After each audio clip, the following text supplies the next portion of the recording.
UP police एक दुल्हन को गिरफ्तार करती है और उसके साथ में 6 या 5 आदमी लोग को और गिरफ्तार करती है। जब उनका मेडिकल जांच होता है उनको जेल भेजने के लिए, तब पता चलता है कि दुल्हन को एड्स है। अब उसके साथ में जो भी आदमी लोग रहते हैं उनको भी मालूम नहीं रहता है कि इस लड़की को एड्स है। और उसके बाद जब वहाँ के थानेदार उस लड़की से पूछते हैं कि ये बताओ तुमने कितनी शादियाँ किया है और तुमको ये बीमारी कितनों दिनों से है, तो जो चीज बताती है तो वहाँ के थानेदार या उसके साथ में जो भी लोग काम करते हैं वो सब के सब दंग रह जाते हैं। तो पुलिस अब पता लगाने में जुट जाती है कि आखिर में इस लड़की ने कितनी शादियाँ कहाँ पे किया है और कितने दिन किसके किसके साथ में रहा है। शायद उन लोगों को भी एड्स मत हो गया हो। तो चलिए पूरी कहानी को इस वीडियो के माध्यम से आप लोग को बताएंगे। उससे पहले आप लोग से रिक्वेस्ट करते हैं, अगर आप हमारे चैनल पे नए हैं तो चैनल को सब्सक्राइब करना मत भूलिए। आज की जो मैं सच्ची घटना आप लोग को सुनाने जा रहा हूँ, इस कहानी में आप लोग को मैं 2 कहानी बताऊंगा और वो भी सच्ची कहानी है। तो चलिए कहानी को शुरू करते हैं। उत्तर प्रदेश का एक जिला लगता है मुजफ्फरनगर। मुजफ्फरनगर का एक लड़का होता है जिसका उम्र दिन पे दिन बढ़ रहा होता है और उसकी कहीं पे भी शादी नहीं हो रही होती है। कोई उसकी लड़की नहीं मिलती थी, जो भी मिलती थी उसको फेल मार देती थी या ये लड़का उन लोगों को फेल मार दिया करता था। ये लड़का भी सोच रहा था कि मेरा कैसे भी करके थोड़ा जल्दी शादी हो जाए। इसके लिए वो अपने दोस्तों से, अपने रिश्तेदारों से और अपने जानने पहचानने वालों को बोल कर रखा था कि यार मेरी कहीं पे भी शादी करा दो, कोई लड़की है तो। एक बार एक लड़की पता चलता है कि एक लड़की मिली है, लेकिन थोड़ा उसका उम्र ज्यादा है और वो उत्तराखंड की रहने वाली है। लड़का बोलता है मुझे कोई ऐतराज नहीं है, मैं शादी करने के लिए तैयार हूँ। और बहुत धूमधाम से लड़के का उस लड़की से शादी होता है और लड़का भी बहुत खुश होता है कि चलो कैसे भी करके मेरी शादी हो ही गई, अब मैं अपने जिंदगी में बहुत खुश रहूंगा। बस एक ही चीज का तो कमी था। रात होता है, सुहाग रात का दिन आता है, पहली नाइट का, फर्स्ट दिन का नाइट आता है, रात आता है। दुल्हन अपने घर से कुछ खाने वाली सामान भी लेकर आई रहती है, सबको प्यार से परोसती है, सबको खिलाती है, घर के सब लोग खाते हैं और उसके बाद दूल्हे के रूम में आती है और दूल्हे को भी खिलाती है और दूल्हे के साथ में सुहाग रात मनाती है। लेकिन जब सुबह होता है और 7, 8, 9, 10 बज जाता है, कोई भी उस घर से बाहर नहीं निकलता है, उस घर का दरवाजा नहीं खुलता है, तब जो आस पड़ोस के लोग होते हैं वो लोग जाके दरवाजा खटखटाते हैं और खोलते हैं। तब पता चलता है कि सब कोई अभी सो रहा है। और जब दूल्हे को जगाया जाता है और दूल्हा उठते ही चिल्लाने लगता है, रोने लगता है कि मेरी दुल्हन कहाँ गई, ऊपर से सारा सामान लेकर भाग गई, जेवर वो जितने भी थे, और सब लोगों को शायद नींद की गोली या कुछ उसमें पदार्थ ऐसी मिला दी थी जिससे सब कोई सो गया था। अब उस दूल्हे को उसी के घर के कुछ लोग बताते हैं, ऐसा करते हैं कि सामान ज्यादा चोरी होके जा चुका है, तुम पुलिस में रिपोर्ट लिखवा दो और शायद पुलिस उसको ढूंढ लाए, सामान भी मिल जाए। अब दूल्हा उठता है, अपने रिश्तेदारों के साथ में पुलिस स्टेशन जाता है और उस लड़की के बारे में सारा पता दे देता है और पुलिस ढूंढने में लग जाती है। कुछ दिनों बाद ही पुलिस उस लड़की को ढूंढ लेती है जो दुल्हन बनी थी उस दिन उस लड़के का। और जब पुलिस उसको पकड़ती है तो उसके साथ में 5 या 6 लोगों को और पकड़ती है और उस पर जो भी मतलब चार्ज केस लगता है उसके अंतर्गत के बाद उसको पकड़ने के बाद उसको अब जेल भेजने की तैयारी हो रही होती है। लेकिन जेल भेजने से पहले हर एक कैदी का, या कोई महिला हो गया या कोई पुरुष हो गया, उसका एक बार मेडिकल जांच होता है कि कितना स्वस्थ है, कितना वो फिट है। लेकिन जब यहाँ पे मेडिकल होता है तो पता चलता है कि उस दुल्हन को एड्स है, यानी कि HIV है। अब पुलिस वाले भी दंग हो जाते हैं कि यार इसने तो अभी अभी एक लड़के से शादी किया है और उसके बाद ये सामान लेके जा चुकी है, अब ये मालूम नहीं कितनों को एड्स पकड़ा होगा। उसके बाद उसके साथ में जो लोग रहते हैं उनका भी चेकअप होता है, लेकिन उन लोगों को कोई भी बीमारी नहीं रहता है। उन्हीं लोगों को पहली बार भी पता चलता है कि हमारे साथ में जो लड़की रह रही है उसको एड्स है। उसके बाद अब जो भी सामान मिलता है उस दूल्हे के घर पे दे दिया जाता है और दूल्हे से पूछा जाता है कि ये बताओ तुमने इसके साथ में कितना दिन बिताया है। तो बोलता है साहब मैंने तो बस इसके साथ में 1 रात बिताया है। तब पुलिस वालों को ये चीज बताना नहीं चाहिए, लेकिन करे तो क्या करे, बताने छुपाने का भी कोई सवाल ही नहीं है इसमें। पुलिस वाले बताते हैं कि अच्छा हुआ तुमने एक दिन इस लड़की के साथ में बिताया है और इस लड़की को एड्स है।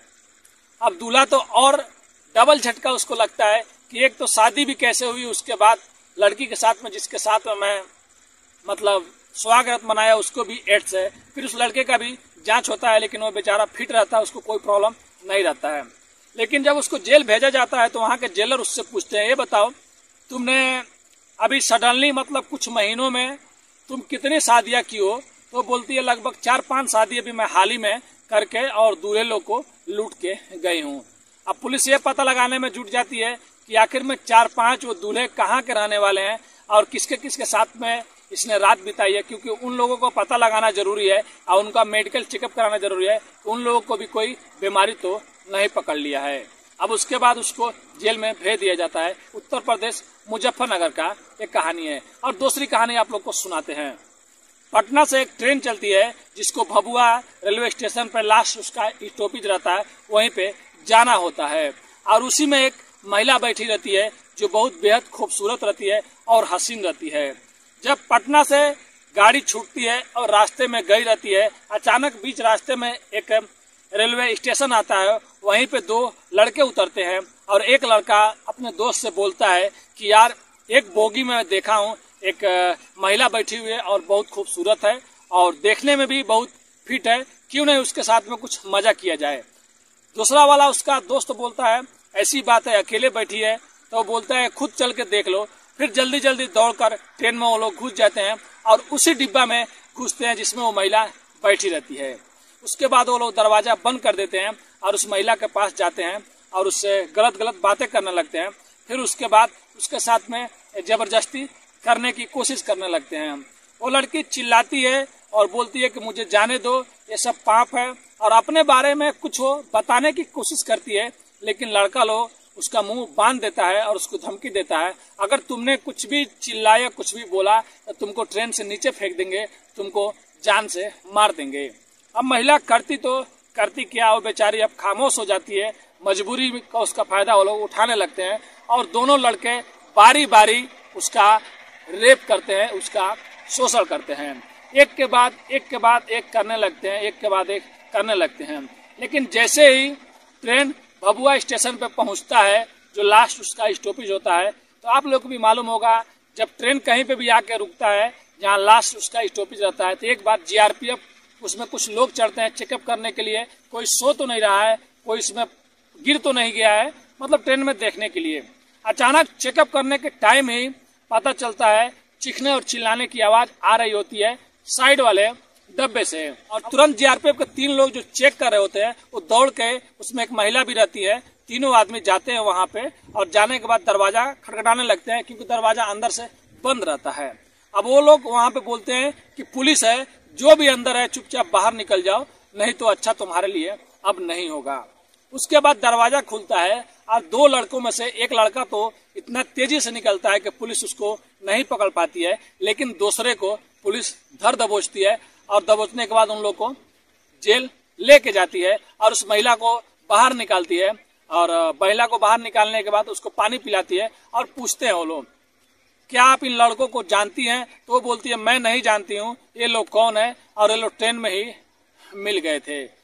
फिर उसके बाद उस महिला से पूछा जाता है कि आप कहाँ से आ रही हैं और आपको जाना कहाँ है? तो वो बताती है गया जाती हूँ, गया से मैं अपना दवाई लेके आती हूँ, उसी के लिए मैं गई थी और वहीं से मैं आ रही हूँ।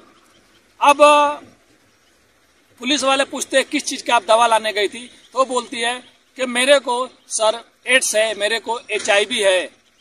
अब पुलिस वाले ये सुनने के बाद दंग हो जाते हैं और पूछते हैं कि ये तुमको कैसे लग गया? तब वो महिला बताती है कि कुछ साल पहले की बात है साहब, मेरे पति को ये बीमारी थी, आज जब उसको पता चला कि उसको ये सब बीमारी हो गया है तो वो मेरे से बोलता था तुम्हारे साथ में नहीं रहना है, नहीं तो तुमको भी ये बीमारी हो जाएगी। और उसके बाद मेरा पति मेरे से दूर हो गया, कुछ महीने बाद ही उसका मौत हो जाता है और उसके बाद कुछ दिनों बाद मेरे को भी पता चलता है कि मेरे को भी एड्स पकड़ लिया है और मैं उसी का दवा लाने गया जाती हूँ, फिर वहां से मैं आती हूँ। और मैं ट्रेन में अकेली बैठी थी, तभी ये लड़के लोग घुस गए और घुसने के बाद मेरे साथ में जबरदस्ती करने लगे।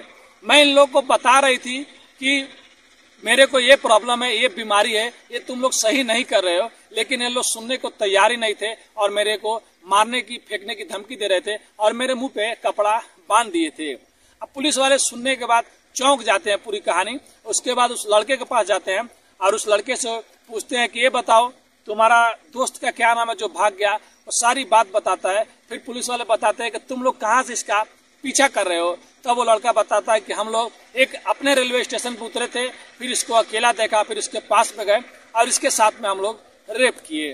तब पुलिस वाले बताते हैं जिसके साथ में तुमने ये सब किया है मालूम है तुमको, उसको HIV है, उसको एड्स है। अब उसके बाद लड़के लोग का हालत बुरी हो जाती है और उसके घर वालों को भी बताया जाता है। तुम लोग का रो रो को भी हालत खराब हो जाता है। उसके बाद लड़कों लोग पे FIR होता है, उन लोग पे जो भी धाराएं लगती है और लगने के बाद उन लोग को जेल भेज दिया जाता है। देख सकते हैं आज की कहानी सुनाने का उद्देश्य किसी का भी दिल दुखाना नहीं है, बस लोगों को जागरूक करना है, सचेत करना है। दोनों कहानियां सुनाने का बस यही मकसद है। अगर कोई भी आदमी आपसे नया आदमी मिलता है या जिसको आप नए जान पहचान होता है तो कभी भी उसके ऊपर सोच समझ के विश्वास करें और हमेशा सतर्क रहें और स्वस्थ रहें। अगर बोलने में कुछ गलती हो जाए तो अपने भाई को माफ कर दीजिएगा, क्योंकि शाम का टाइम चल रहा है और यहाँ पे वीडियो बनाने का टाइम भी नहीं मिलता है। तो मैं कोशिश करूंगा कि अच्छी अच्छी कहानियां और सच्ची न्यूज आप लोग के लिए लेकर आऊं। तो अभी के लिए मैं अलविदा लेता हूं। धन्यवाद।